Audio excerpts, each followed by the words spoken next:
first order differential equations. So in the form f1 of x sub y dx plus f2 of x sub y dy is equal to 0.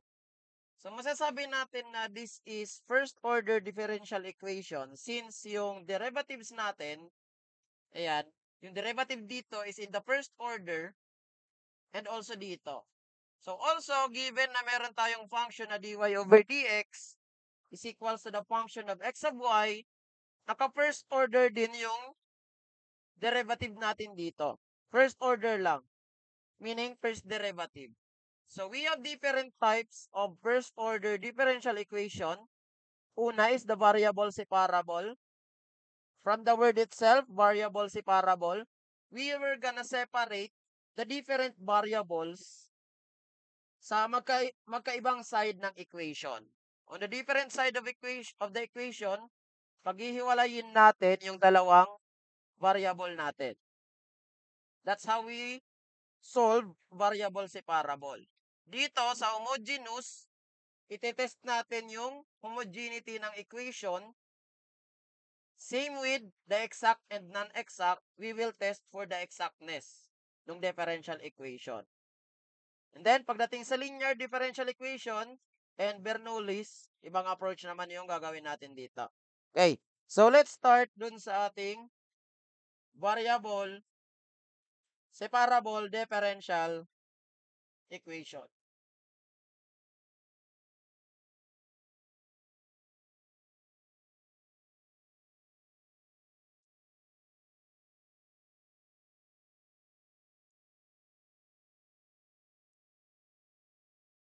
So usually, ang variable separable differential equation,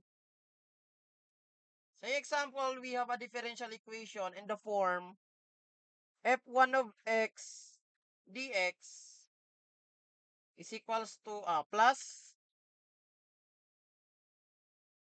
another function of y dy is equal to 0. So, ang gagawin natin is integrate natin lahat. Okay? Integral ng 0. So, makukuha natin yung integral ng f1 of x dx plus the integral ng f2 of y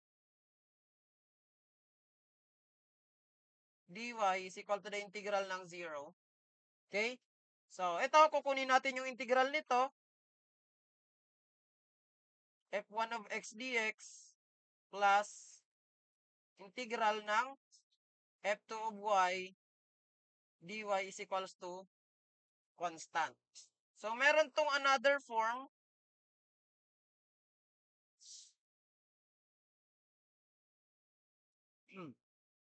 Lipat natin, separate natin from here from f1 of x dx plus f2 of y dy is equal to 0.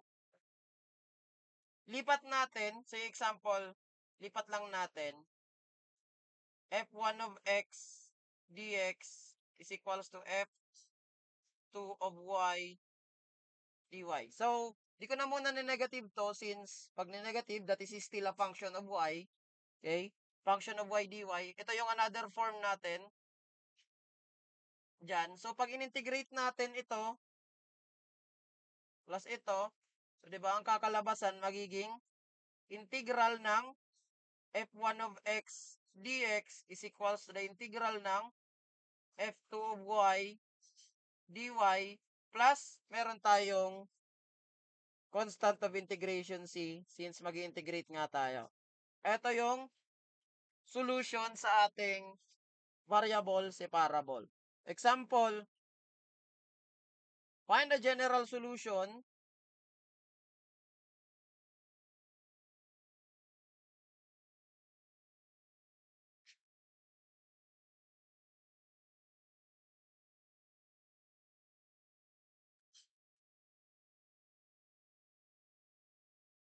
of y prime plus x over y is equal to 0.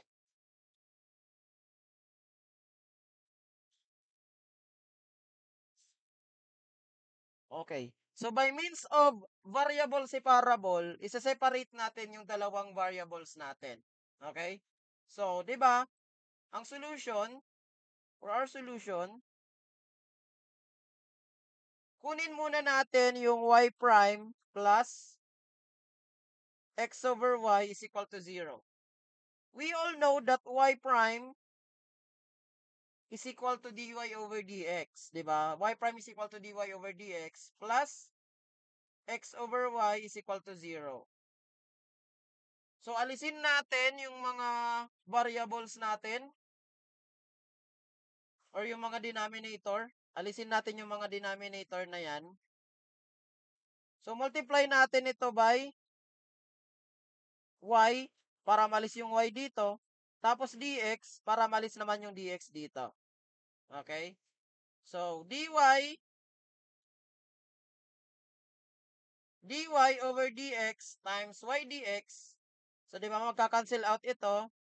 Dx. Cancel out yung dx. Matitira na lang is y dy. Okay? So, what will remain is y dy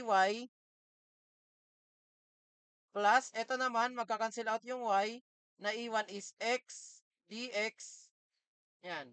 Naiwan na lang is x, tsaka yung dx, minultiply, kaya x dx na lang yung natira.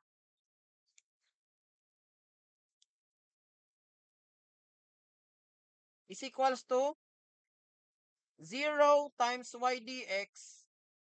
0 pa rin yan, di ba? 0. Is equal to 0. Ayan.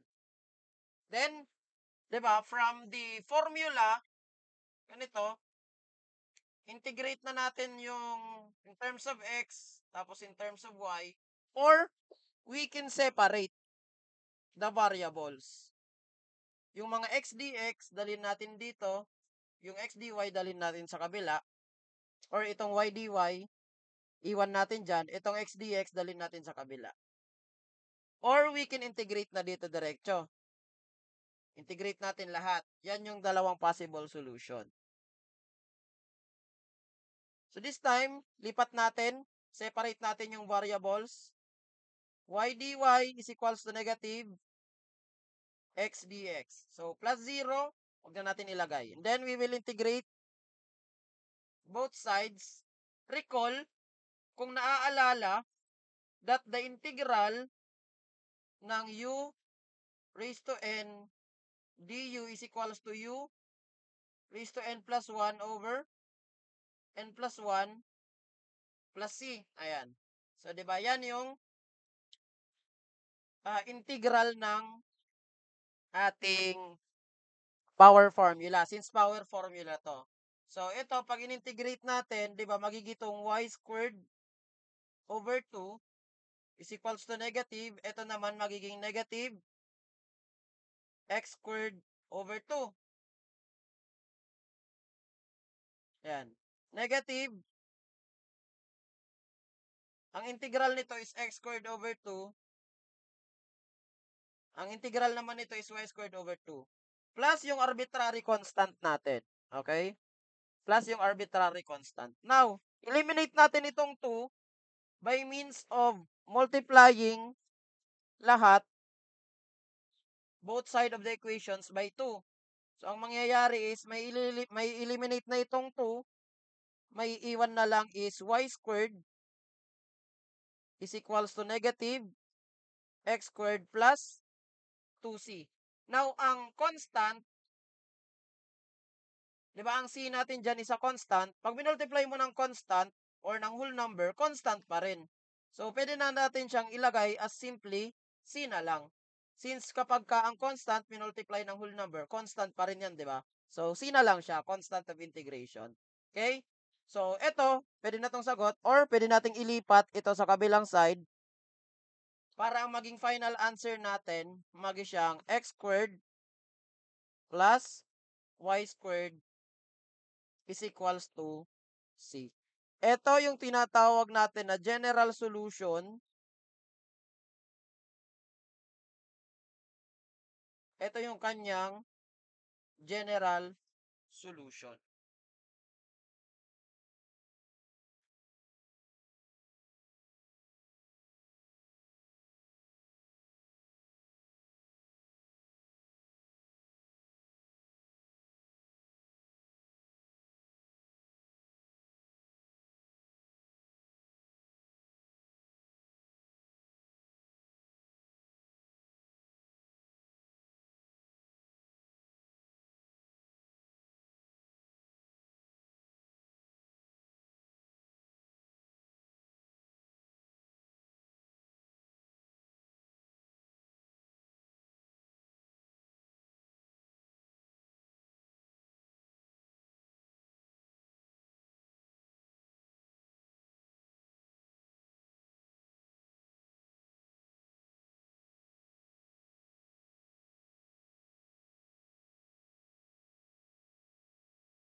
Now, kung pinapanap sa atin is the exact solution, we have here another example.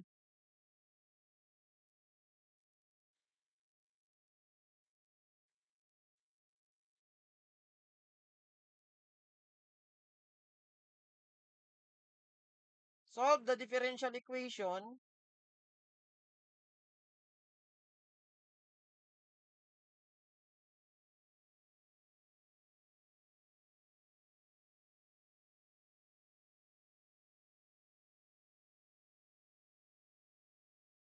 x times y minus 1 dx plus x plus 1 dy is equal to 0.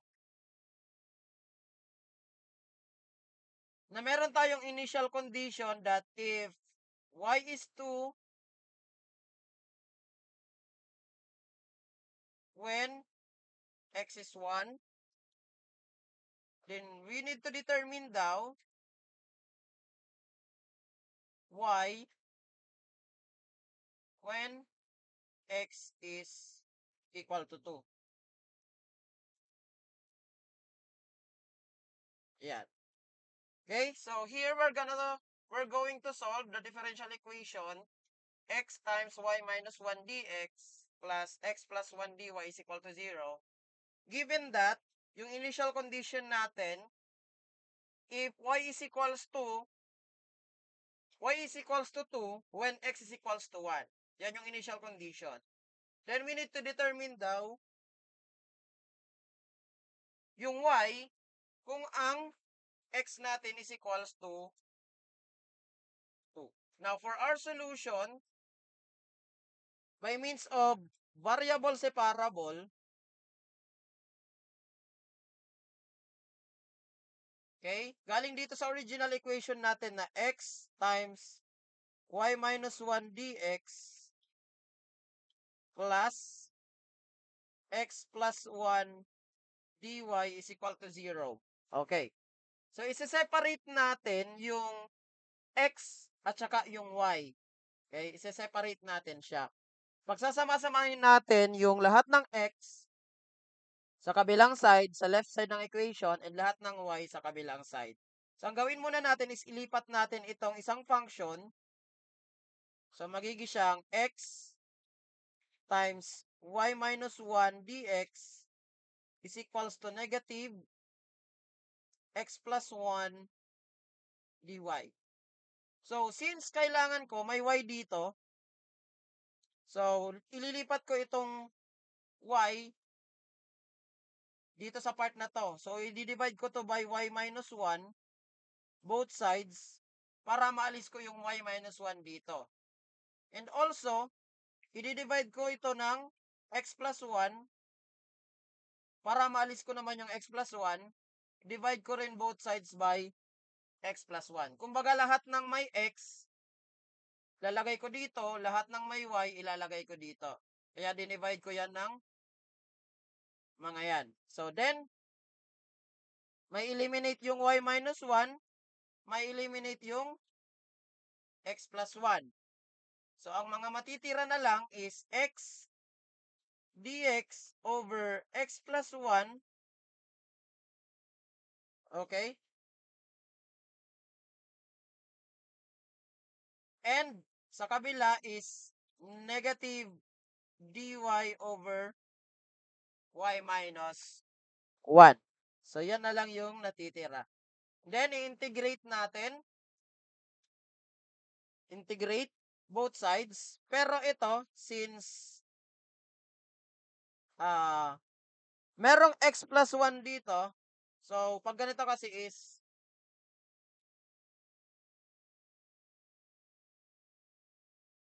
integrate natin. So, may x plus 1 dito, diba? So, ang gagawin ko is, ililipat ko muna. Gawin kong x over x plus 1 dx is equals to negative 1 over y minus 1 dy. I-separate ko lang yung dx and dy. So, ito is, ita-transform ko yung equation or yung fraction in the form x plus 1 minus 1. Ayan, ganito. So, kinuha ko yung x plus 1. Para ma-retain yung value ng equation, magma-minus 1 na lang ako para x pa rin yung matitira. Over x plus 1 dx is equals to negative 1 over 1 minus y dy. Okay?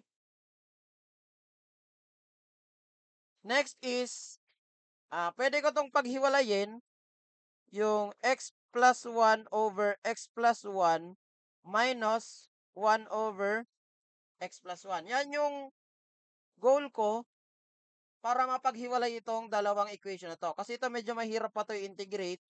Ang ginawa ko is ganito. Para ito magiging 1, tapos ito 1 over x plus 1. So, dx is equals to negative 1 over 1 minus 1 dy.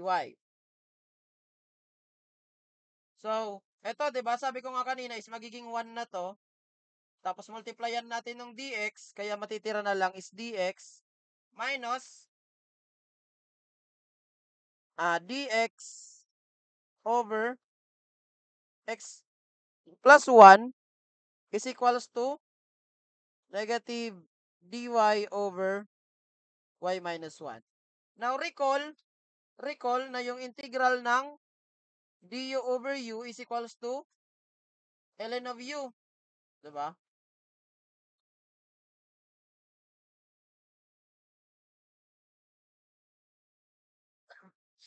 Okay? So, yan yung gagamitin natin. Kung ang u natin is x plus 1, ang derivative nito is dx. So, magiging ln yan. So, integrate kasi natin yan lahat. Okay? So, integral ng dx is x na lang. Minus, ito, integral nito is ln of x plus 1. Is equals to negative. Integral naman nito is ln of y minus 1. Now, ibalik ko na tong negative dito sa kabilang side. Magiging x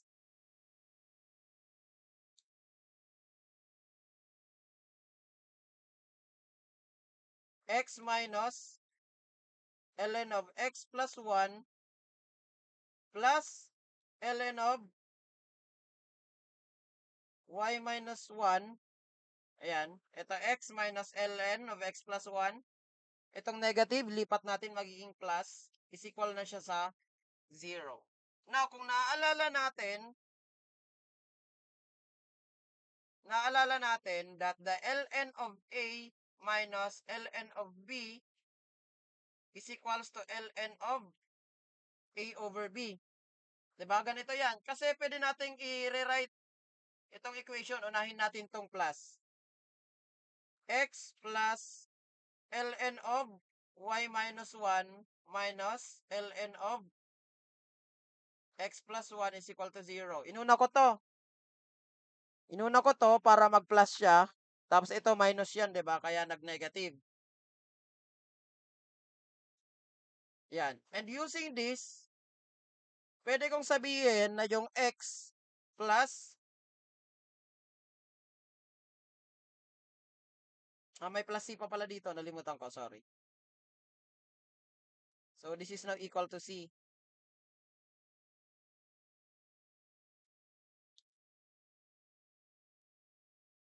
Yan. X plus ln. So, ito na yung magiging numerator natin, yung y minus 1. Galing dun sa a. Over yung b natin na x plus 1 is equals to c. Now, again, recall and take note that e raised to ln a is equals to a. So, ang gawin ko is, i-raise ko na lang to lahat sa e. Ayan, magiging e raised to x plus e raised to ln of y minus 1 over x plus 1 is equals to e raised to c. Ayan.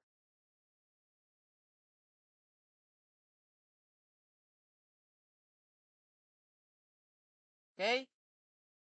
So, lipat ko to sa kabila. Ito magiging, using this one, e raised to ln a, magiging y minus 1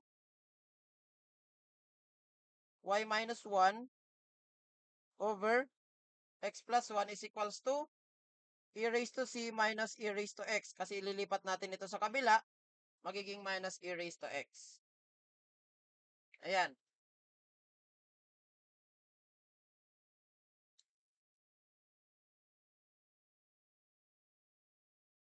So therefore, ang magiging solution na natin, general solution, magiging y minus 1 over x plus 1 is equals to e raised to, di ba itong e raised to constant, magiging e raised to c minus x. Okay? Ganyan siya. And pag may minus dyan, pag may minus, from property ng e,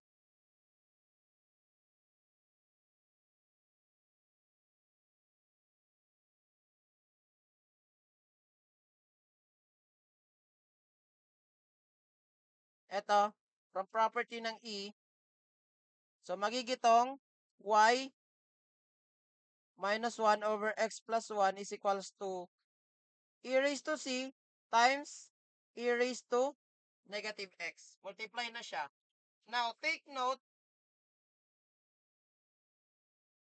that e raised to constant is still a constant. So, pwede natin i-consider to as constant.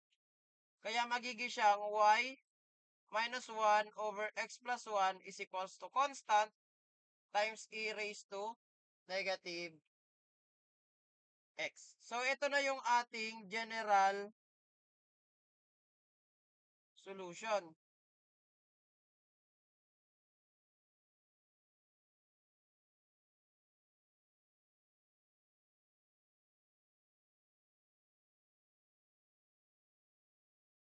Okay?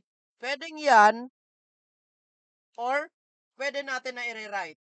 Cross-multiply natin, y minus 1 is equals to c, e raised to negative x times x plus 1. And then, lipat natin yung 1, y is equals to c, e raised to negative x times x plus 1 plus 1. So, ito yung ating another form ng general solution. Okay? So, yan pa lang yung general solution. May binigay sa atin kanina na initial condition that if y is 2, then x is 1. Okay? Sabi natin, if y is 2, yung initial value, from initial value,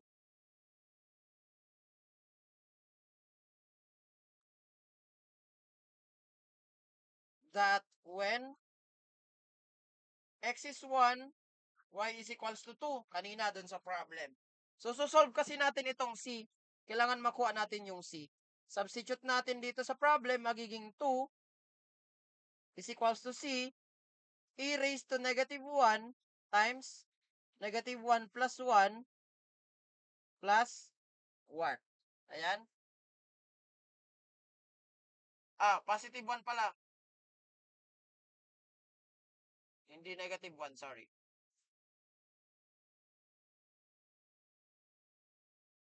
Ito positive. Ito positive. Ayan. When x is 1, di ba? And may negative dito. So, negative 1. Negative 1. Yung x, palitan ng 1.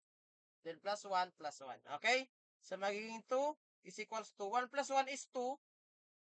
C, e raised to negative 1 plus 1. Okay? Lipat natin to plus 1 sa kabila. Magiging 2 minus 1 is equals to 2c e raised to negative 1. Etong e raised to negative 1, ito magiging 1. Magiging na tong 2c over e. Okay? Magiging 2c over e since ibaba natin siya. Since nakaray siya sa negative 1, ibaba natin. Magiging denominator na siya. Okay? And then cross multiply, e is equals to 2c. Therefore, yung c natin is equals to E over 2. Yan yung C natin na makukuha. Yung value ng C. So, for the particular solution, ito general pa lang kasi may constant C. Now, for particular solution, ipalit natin yung value ng C.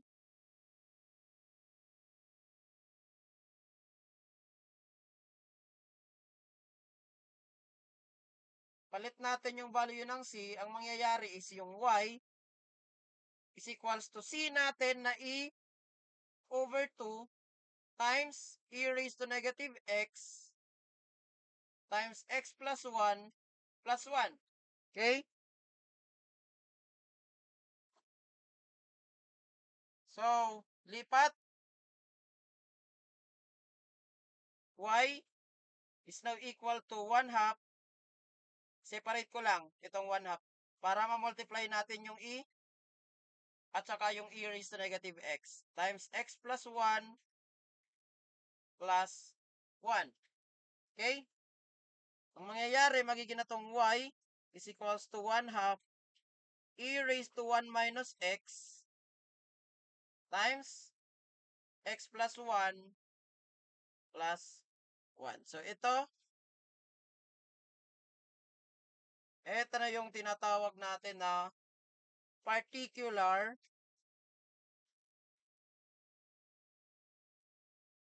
solution. Okay, so yan na yung ating particular solution. So, di ba, ang tinatanong kasi sa problem, hanapin natin yung Y if our X is 2. So, therefore, if X is 2,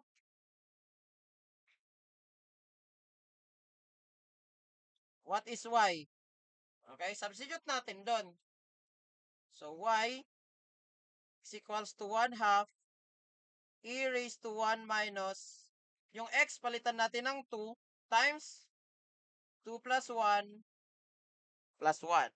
Okay? Magiging Y is equals to 1 half E raised to negative 1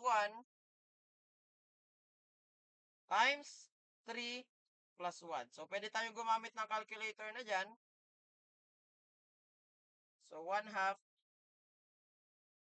times E raised to negative 1 times 3 plus 1.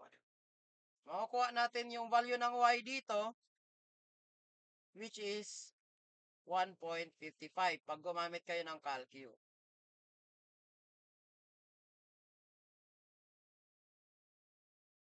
Okay? So, therefore, ang sagot pala natin dito sa problem na to is 1.55.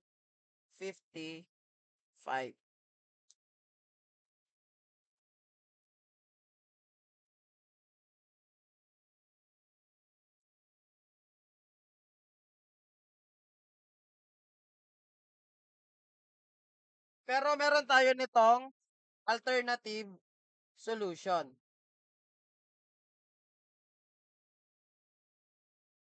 Pakita natin. Alternate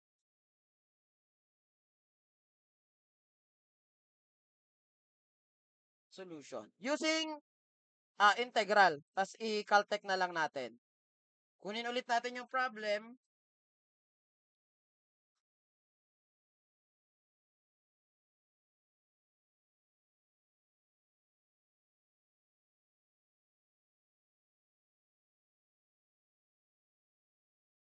Ito yung problem natin. Tingnan natin kung 1.55 ulit yung makukuha natin na sagot.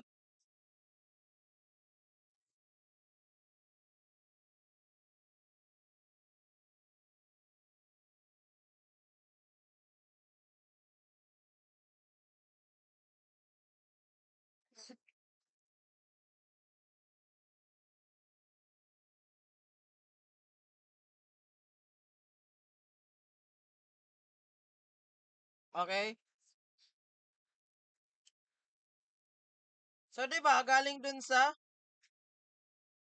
na-solve natin kanina, nung na-separate na natin ito, dun tayo sa may in-integrate natin. Saan yun yung may in-integrate? Ito.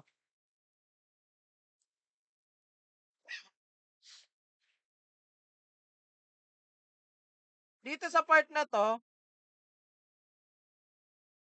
etong part na to, this one, kopyahin natin ito.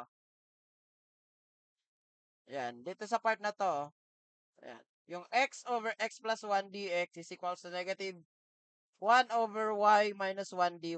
Kopyahin natin yan.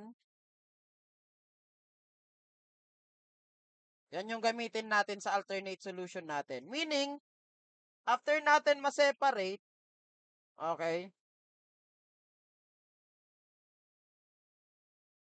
after natin siya ma-separate is i-integrate natin siya. Integrate natin,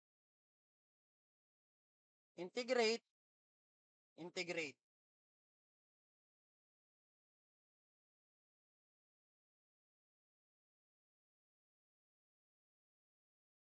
Ang pinagkaiba lang nito, we will use the initial value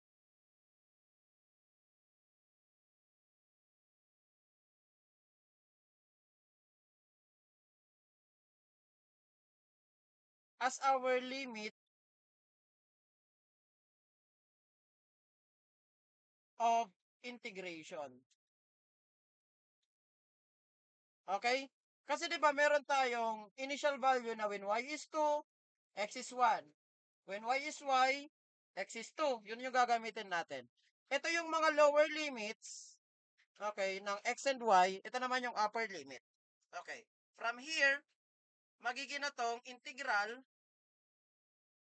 ng x over x plus 1 dx. Lipat natin. Plus integral ng 1 over y minus 1 dy is equal to the integral ng 0 from a to b. So, 0 lang din naman yan kasi integral ng 0. So, ang limits, ang lower limit natin is ito, when x is 1, tapos when x is 2. Upper limit siya. Ang lower limit naman ng dy, when y is 2, tapos yun y is, yun yung hinahanap natin. Yan yung ilalagay natin sa upper limit. Now, ito,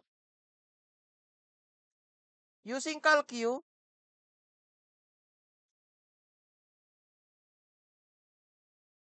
integral of x over x plus 1 from 1 to 2, that is 0.594.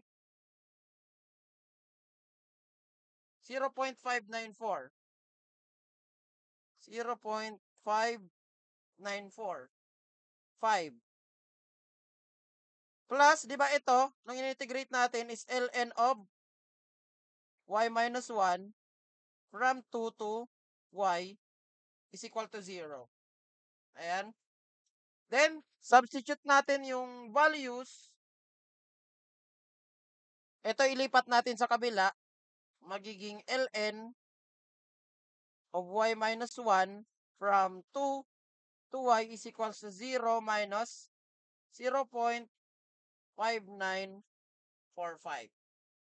So, therefore, magiging ln, substitute natin yung mga values or itong limits. ln of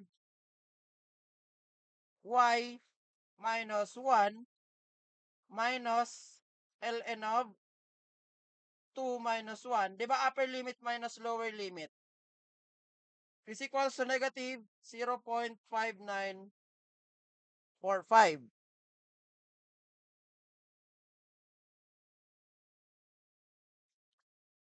May iwan is ln y minus 1. Y minus 1 minus ln of 1 is equals to negative 0.5945. Now, ang ln of 1 is 0. So, therefore, 0 na yan. Naiwan na lang is ln of y minus 1 is equals to negative 0.5945. Now, erase natin yan sa e kasi ang kailangan natin is kunin yung y. Matitira na lang dito, ito magwa 1. Matitira na lang is y minus 1 is equals to e raised to negative 5945. Lipat natin yung 1, y is equals to e raised to negative 5945,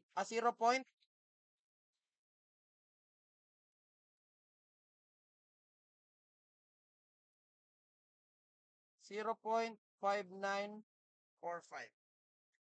Is equals to e raised to negative 0.5945 plus 1. So, gamitin na lang natin yung calculator natin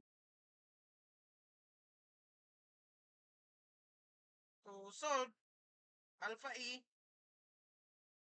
raised to negative 0.5945 plus 1. Makakuha natin na same yung sagot, 1.55 yung value ng y. Okay? So, that's how we solve variable separable. Mamaya, magkakaroon pa tayo ng examples. So, balik siguro tayo mga 1:30